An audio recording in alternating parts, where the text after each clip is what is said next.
Hello everyone, it's Raza Von Werder, aka Kelly Everts. I'm talking about my life story in increments, of course. One of the reasons that I'm doing this is because I don't think I'll have time to write it all down before my death, because there is so much material that I don't know if I'll have time. If I live another 20 years, I don't know if I'll have time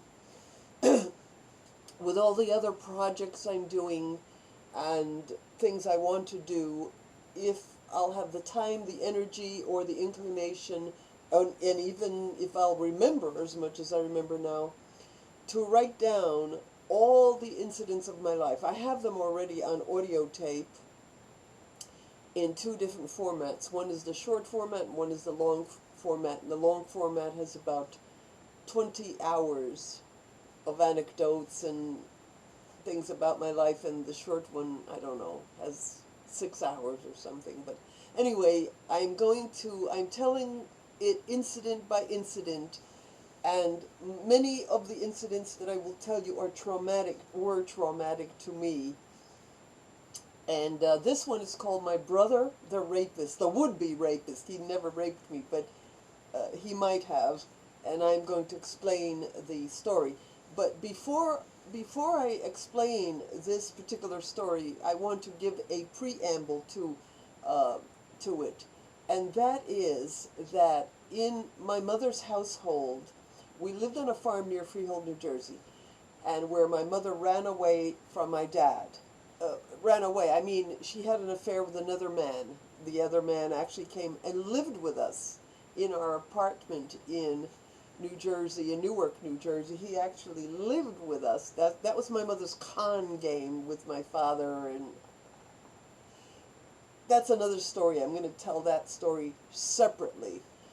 But we were at the farm in Freehold, New Jersey, and near Freehold, not in Freehold because it's a little town, but this was in the rural area. Okay, now, my brother was given a red carpet for his friends to visit.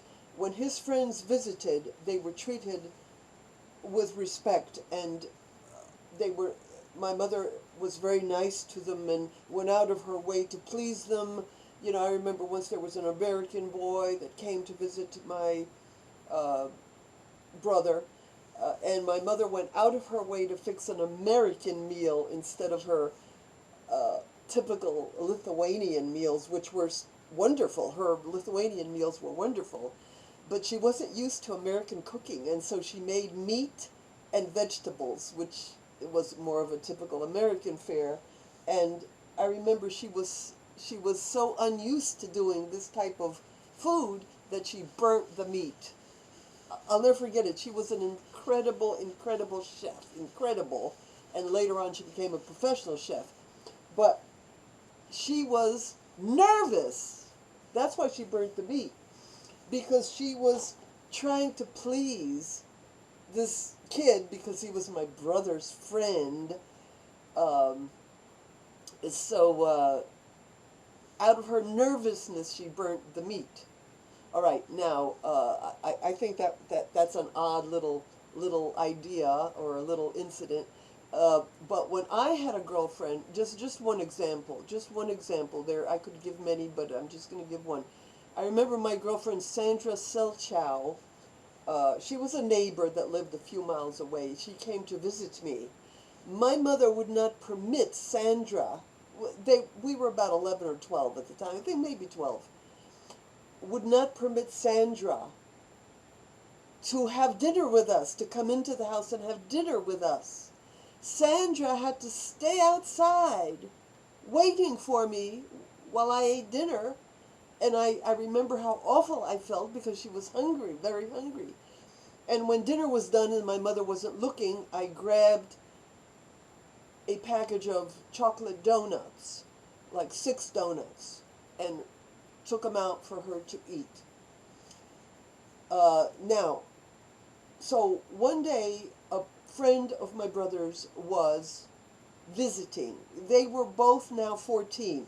When we were growing up, my brother and I used to fight all the time. We used to wrestle. We used to do sports. We did baseball, badminton, um, bows and arrows.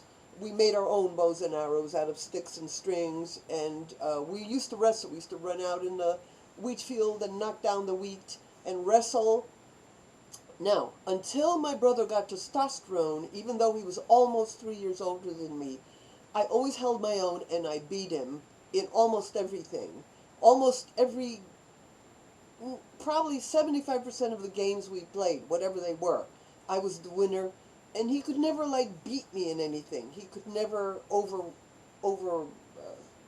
me. But when he got to the age of about 14, he got testosterone.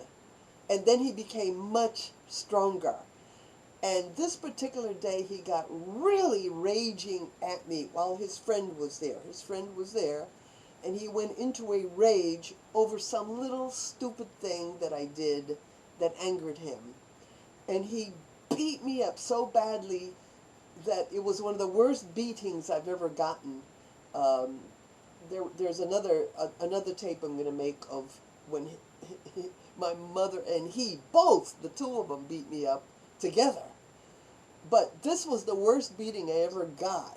And I mean, when I got up, my body was hurting like it's never hurted before.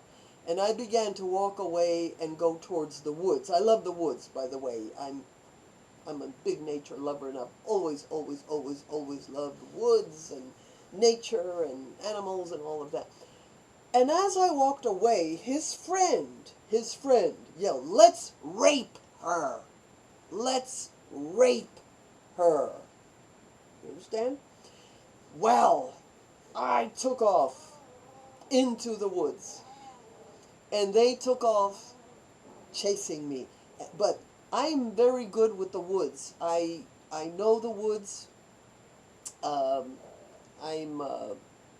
went there every day on walks every day, and I knew them real well, better than they did. And they chased me, the two of them. They were 14, I believe. Maybe they were 15. They might have been 15. So I was around 12, I guess.